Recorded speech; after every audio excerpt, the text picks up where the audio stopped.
Morning guys. Kararating ko lang galing palengke. Di pa ako nagkape. Namalengke ako. Kain.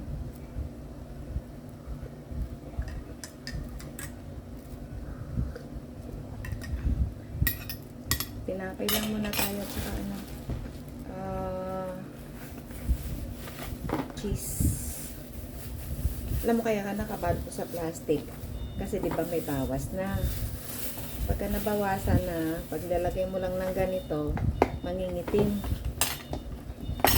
So, para hindi siya mangitim at parang fresh pa rin siya, binabalot ko ng plastic at bago ilagay sa ref. Bali, melted cheese. Kasi panlagay sana to sa spaghetti. Kapag ka nag-oven, mga bake lasagna, bake macaroni, mga ganun. Mamaya na ako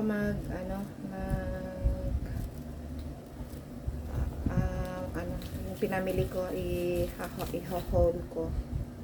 Kasi kakain muna ako. Samahan niyo akong kumain. Tara, samahan niyo muna akong kumain. Diyan lang kayo. First time ko na mag mini vlog ng ganito. Yan, tignan mo, pawis ako. Nang pagpunta ko, kasi ang palengke sa amin mga nasa 600, mga 600 steps kapag maglalakad ka. So, good exercise din yun para sa akin.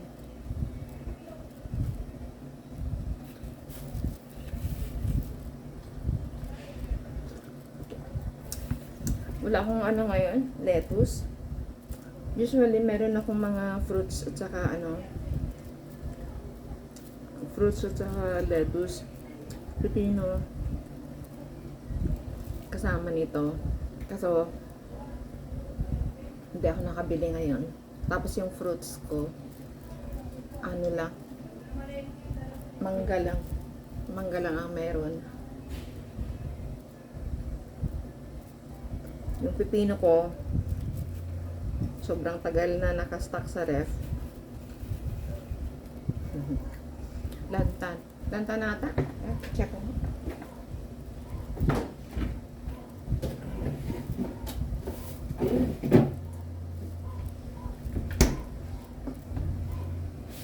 Kuluntoy na. Hindi ko alam kung pwede pa to. Kasi kung minsan nakakalimutan ko, pwede pa naman. Crunchy. Kasi nakakalimutan ko kasi na meron pala akong uy! Eggy boy! Ababa, ikaw dyan. Yung aking pusa. Gusto niya Ayan.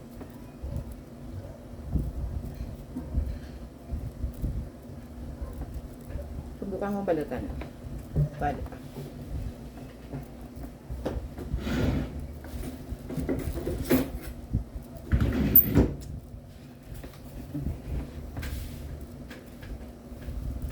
Sarap ng kape.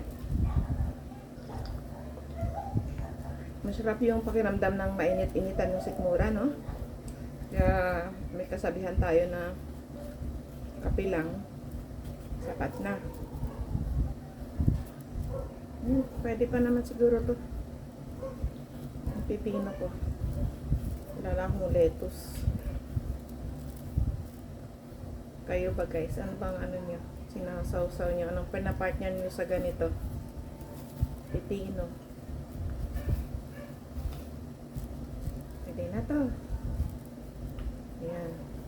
Ano ang gagawin nyo sa sa bakasyon?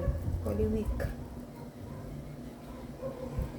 Kami, wala pang balak, pero siguro nasa 90% na stay at home kasi sa init ng panahon at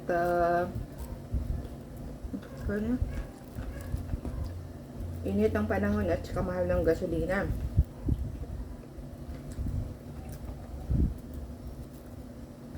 Last year ginawa namin yung anak ko, ikot kami ng mga simbahan.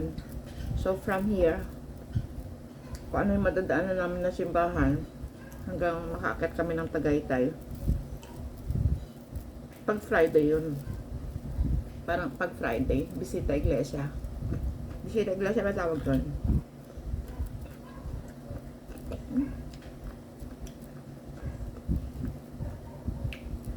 Yun ang ginagawa namin. Sa bawat simbahan, papasok kami. Attend kami ng, kung may mabutan kami na mass, attend kami ng mass. Hanggang sa nakaakyat kami ng Tagaytay. Yung nadadaanan namin doon, yung La Salette, Divine Mercy, Pink Sister. Tapos akyat kami sa taas dun sa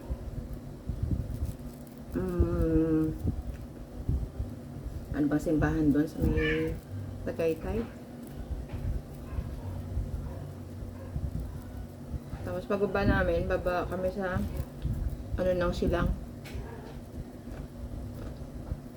Maganda yung simbahan ng Silang.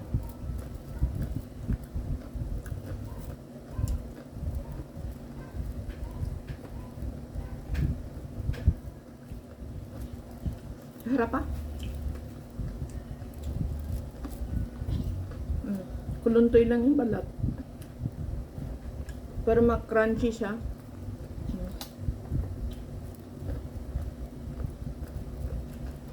Harap pa. Kalimutan ko lang kasi na balutin to sa plastic. Dapat kasi binabalot sa plastic bago mo ilagay sa chiller.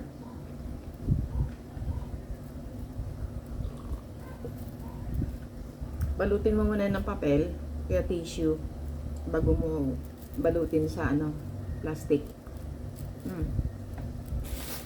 Mas matagal ang buhay.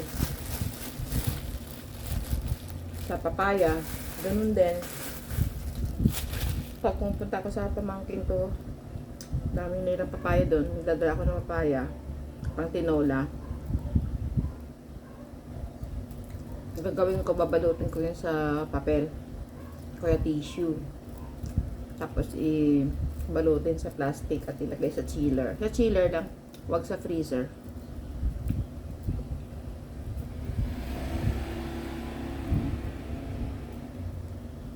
Busog na ako, guys. Pangalawang loaf ko na to. Tama-tama.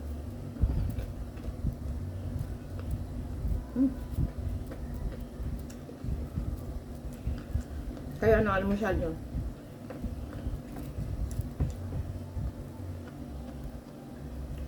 Meron pa sana akong kamote. Pwede ilaga. Kaso tinatamad na ako. Teka, maglilinis ako ng mga pinamili ko sa palengke. Mahal na?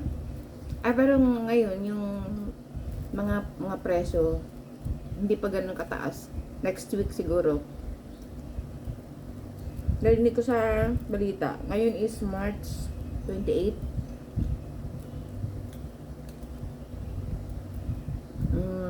Ang gasol, kakaubusan na daw. Kaya nagpapanik buying na naman mga tao. Ako hindi ako nag-ano ng gasol kasi kabibili ko lang. Tapos kami, halos 4 na buwan bago maubos yung gasol namin. 11 kilos. Kaya kung minsan pag nagluto ako sa umaga, kaya siya tanghali. Hindi na ako nagluluto sa gabi. 1 pesos lang. Init-init na lang. Init sa microwave.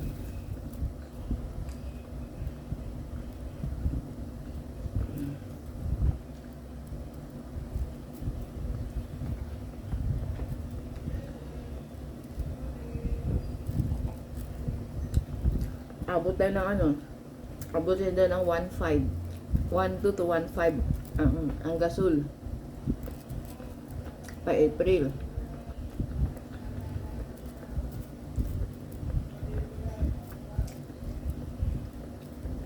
Paigdihan dito sa amin. Malapit ang palengke. Sabi ko nga, di ba, nasa 600, 500 or 600 steps. Nasa palengke ka na. So, kung sa umaga ka alis, at least, exercise. Pagod tong dentures ko eh. Kaya parang hirap pa ako na. Dahil nung nakaraan, parang may pangil ako dito.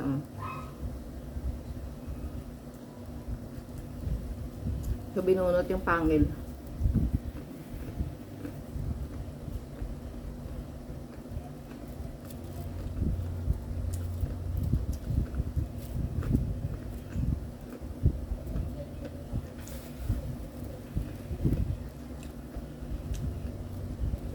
Yung manok,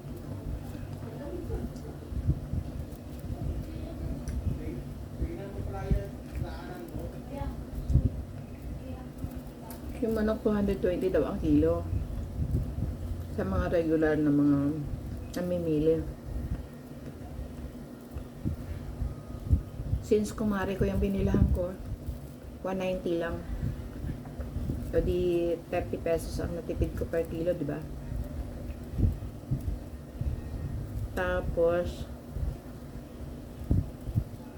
dun sa isa ko suki,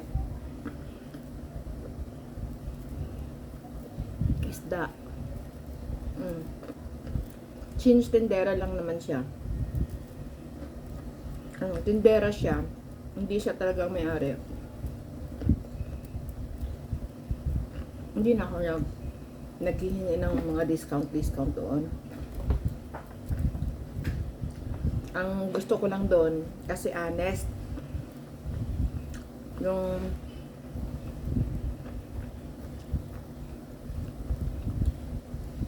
pagkaluma yung isda, nasabi niya, kumakanin siya.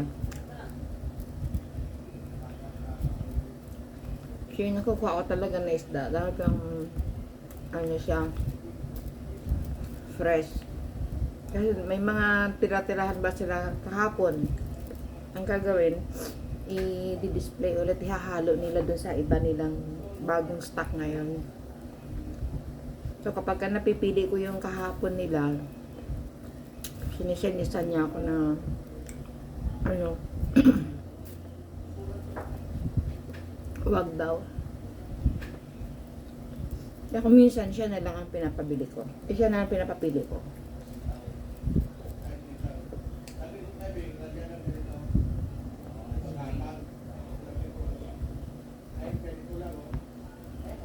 Ang ganda ng samahan namin dito ng magkakapitbahay. Yung mga tanim ko na halaman sa labas. Pag nakikita ng kapitbahay ko na hindi ko pa nadidiligan, yan dinidiligan niya. Nagdidilig. Kayo ba ganun din ang samahan nyo? Okay. Balik tayo sa pamamalengke. Ito na. Ito may natira pa, no? Isang ano pa to? Isang almusal to pa.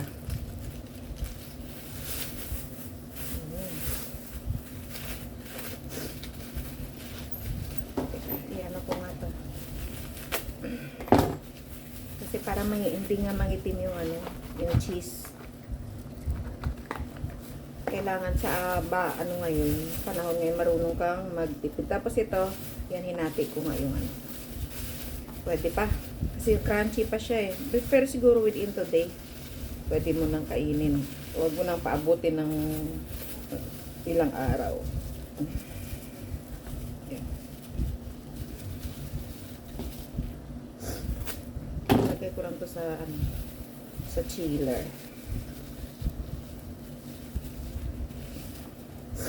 So yung pinamili ko ngayon 1,700. Tapos pamasahe ko pabalik na 35 pesos, 1,735. Kita ko sa inyo.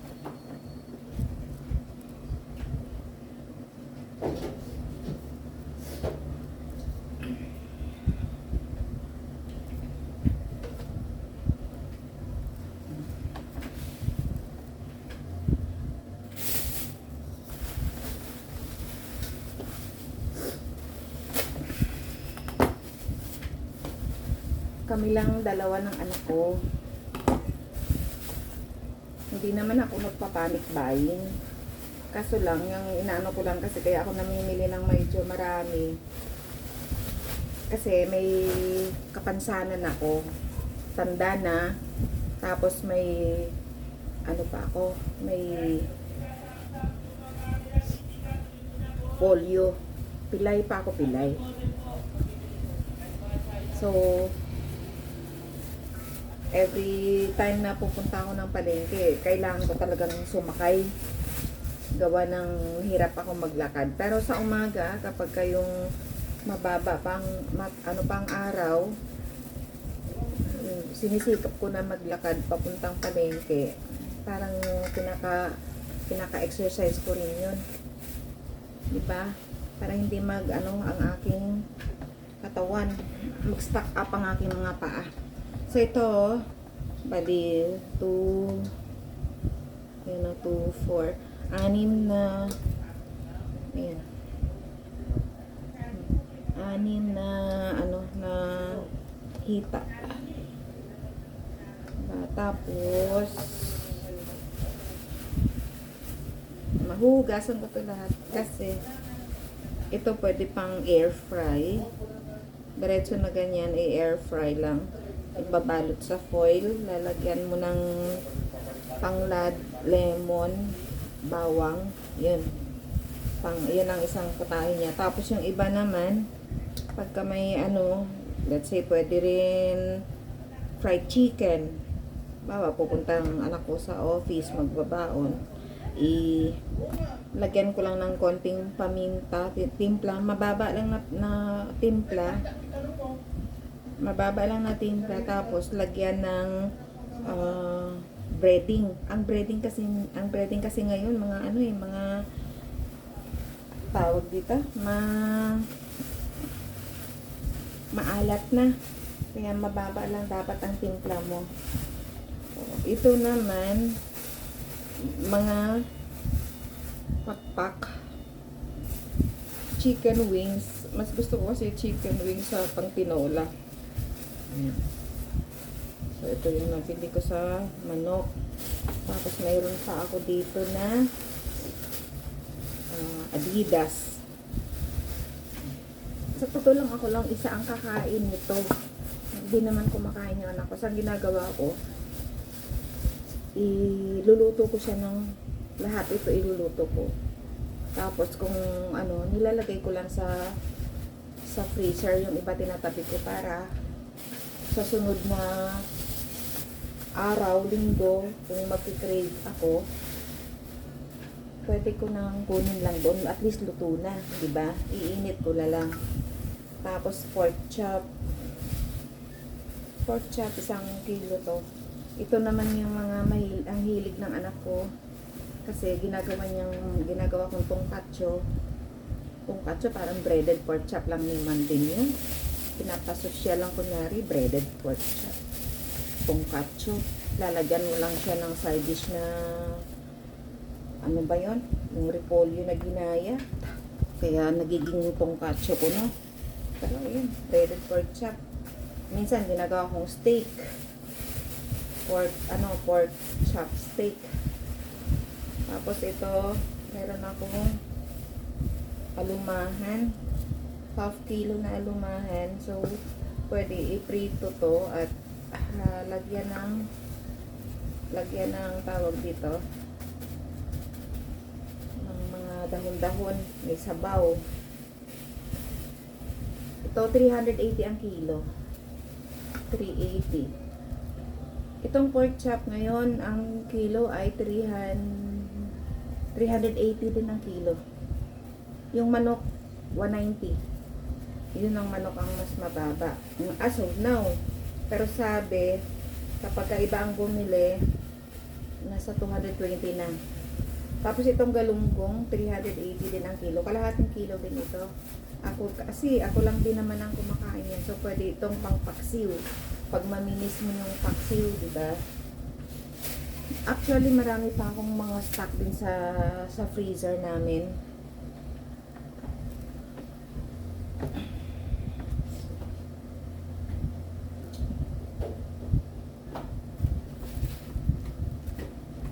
Meron pa akong mga ano din doon, mga meat.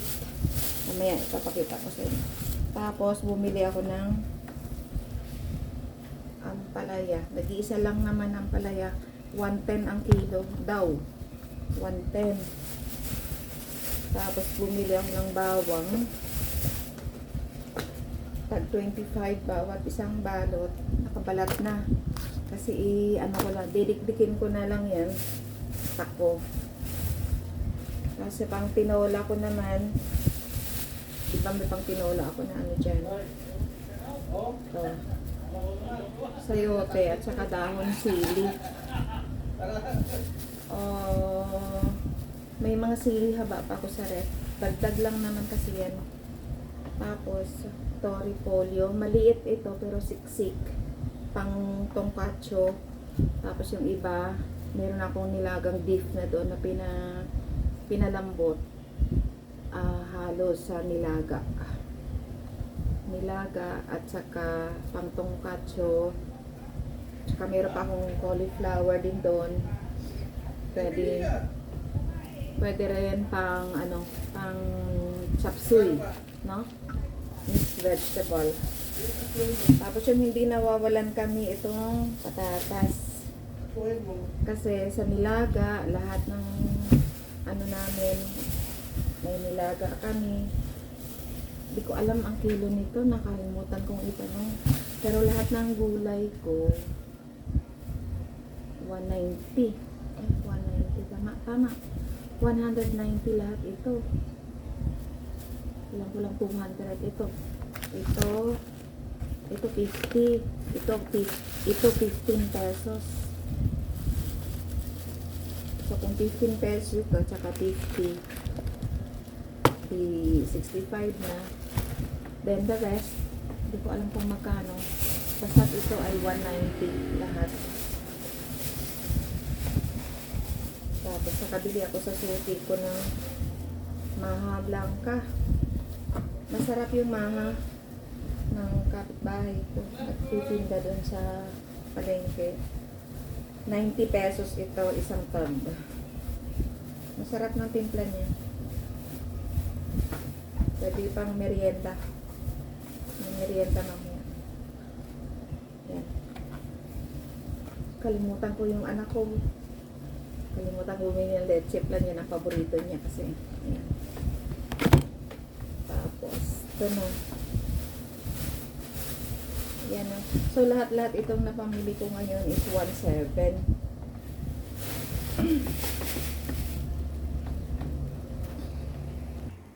Ito pala yung aming ref.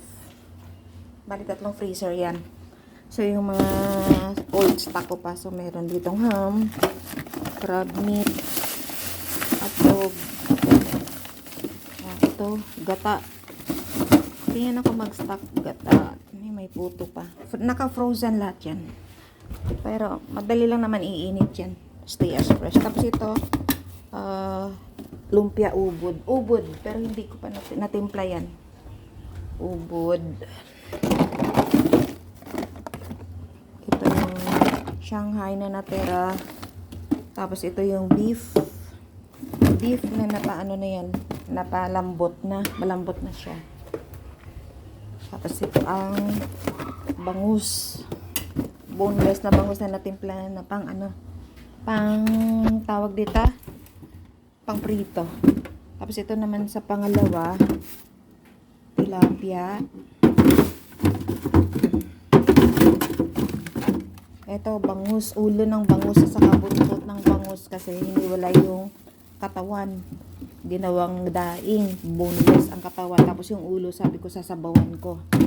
Pero hindi ko pa nagagawa. So, ito naman ay tilapia.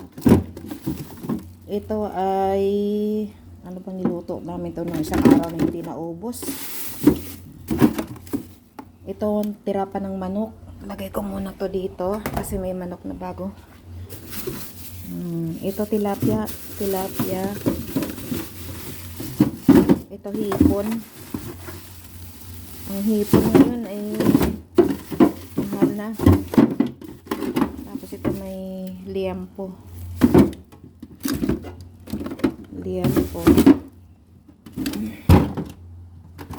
Tapos dito ayun, pansit. Ito pansit ito na naluto na. Tapos ito yung ano pa ulit, yung ubod. Mga meat pa to. Meat pa na natitira. Tapos yun, may gatas, mais na pwedeng ihalo sa kung ano-ano. Tapos iyan na, technique ko. Since namura ngayon yung kamatis, diba? Parang sa ano ko lang ata ito nakuha. Parang 40 pesos per kilo. Bumili ako niyan. Inista ko lang dyan sa freezer. So far, yun na lang. Yung mga gulay-gulay ko. Ito na lang muna. So guys, dito na lang muna tayo. Dito na muna ako titigil ha. Ayusin ko lang yung pinamili ko.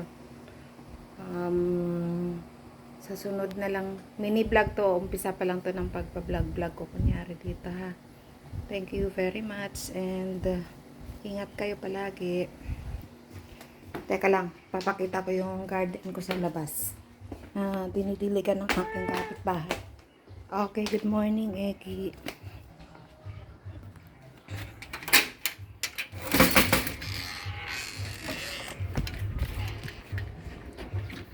So, ayan. Ayan yung garden ko dun.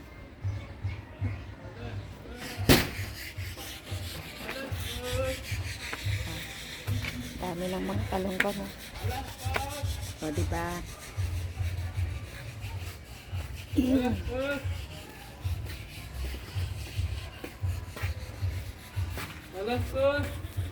Ito pa, may mga bago akong tanim. Sana mamunga ito. Kaya yung talong ko nga namunga. Itong sitaw. Yan. Pagagapangin ko yan dito. Tapos ito. Ano ng kapitbahay namin. Bahay ng kapitbahay namin yan. Walang tao. So, ito yung aking bahay talaga. Yan. Yan yung aking bahay.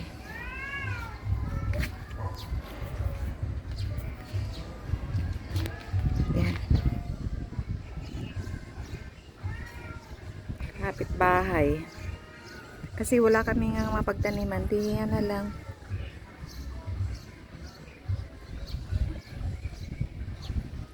Sayang naman yung space.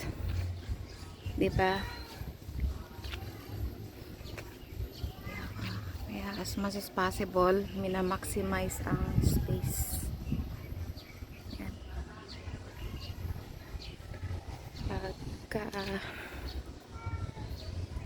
Pagka matanda ka na, matanda lang, no?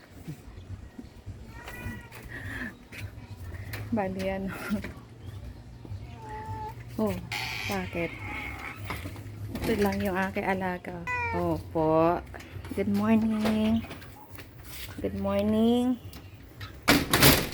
Vlog lang ang lola. Yan, pagpasok mo, ito na yung aming bahay. Gulo. Yan. Hi. Marites. Tapos, dalawa lang naman kami ng anak ko. Ang anak ko ay 29 years old. Tatrabaho naman na. Kaya ako yung lola. Ako yung nanay. Nag-iisa lang naman ang anak ko. Dito lang ako sa bahay. Dati nagtitinda ako sa palengke. Ayaw na akong patindahin ng anak ko. Ganyan lang eh. Ayaw ko patindahin ng anak ko kasi nga, ano na ako, 60, going to 64 na ako. Nagdudulas, alam mo naman kasi pag may diferensya ka, kung yung walang diferensya nga, di ba? Na nadudulas sa palengke. What more yung may diferensya. Yan. Nakakaano ko sa palengke. Ako yung namamalengke doon. Ako yung nagda-drive. Marunong ako mag-drive. Ang problema lang, kapag yung nasa maglalakad ako, papuntang parking, papuntang palengke. Yun na. Doon ako nadudulas. So, naaawa yung anak ko sa akin. Sabihan, ma, total may trabaho na naman ako. Ako na ang bahala sa'yo. So, lahat ng budget dito sa bahay, kuryente, tubig, yan, binabayaran ng anak ko. So, ang akin naman, na pinagkakaabalahan yun, pag namalengke, luto-luto, upload sa Facebook, saka sa YouTube, minsan lang. Kaya pa-subscribe nyo naman ako, no? Malay mo. So, ganito lang ako. Masaya. Sabi ng iba, since sanay daw ako sa palengke, parang boring ang buhay pagka dito na sa bahay. Ako naman hindi, marami akong trabaho, hindi ako naubusan ng trabaho dito.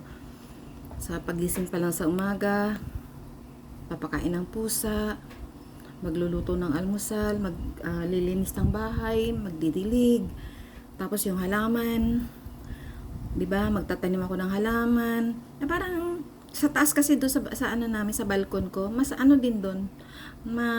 Nalilibang din ako doon, tapos may tahian din ako doon, nananahi ako.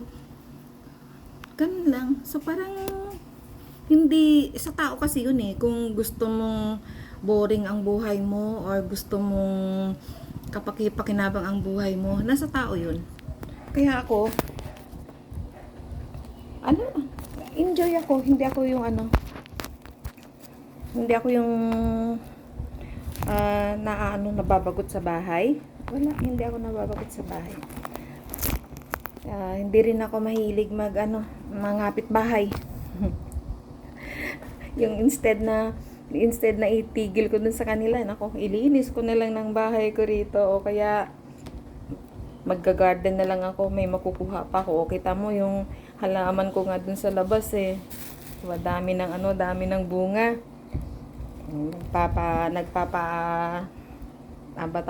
Nagpapa-impress. Tuwa nga ako. Itong mga kapitbahay namin, pag nakikita yun, uy, ang ganda ng mo ah. Ang ganda ng tanim mo ah. Ang ganda ng mo, diba? Nakakatuwa. So, nasa tao din yun eh, no? Kung gusto mong mabagot sa buhay mo, meron kasi mga tao na lahat na ando doon na masaya. Ay, ibig sabihin, meron enough na pera, may mga anak na mga successful na, pero may hinahanap pa rin talaga na butas na para sabihin hindi siya naging masaya. Ako talagang, ever since talagang, hindi din naman maganda yung sabihin mo na palagi ka na lang kontento kasi wala ka ng strive, di ba? Kailangan meron ka pa rin talagang pinipicture out sa utak mo kung ano pang gusto mo ma-attain, di ba? So, lang yun, kailangan ang mindset natin baga araw-araw, kasi ako very ang utak ko, no? Hindi ko alam kung talagang born na to be ako ah, to be a dreamer. Basta't pagdating, darating ang araw na ikukwento ko rin sa inyo yung pagiging dreamer ko, kung ano ang na-achieve ko, kung bakit ganito ako kasaya o kakontento despite ng nag-iisa lang, wala akong partner in life, pero may isa akong anak. Parang bakit yung outlook ko napakaliwanag, no? Very thankful ako sa nangyayari sa buhay ko. So maybe some other time I will share it to you. So for now, ngayon ito na lang muna, ha. So ingat tayo lahat. Huwag masyado magpainit. Kung magpainit man, maglagay tayo ng sunblock. Alagaan natin yung sarili natin. Kumain ng healthy foods and stay hydrated. Ingat tayo mga ka-senior at sa mga singles. Bye-bye.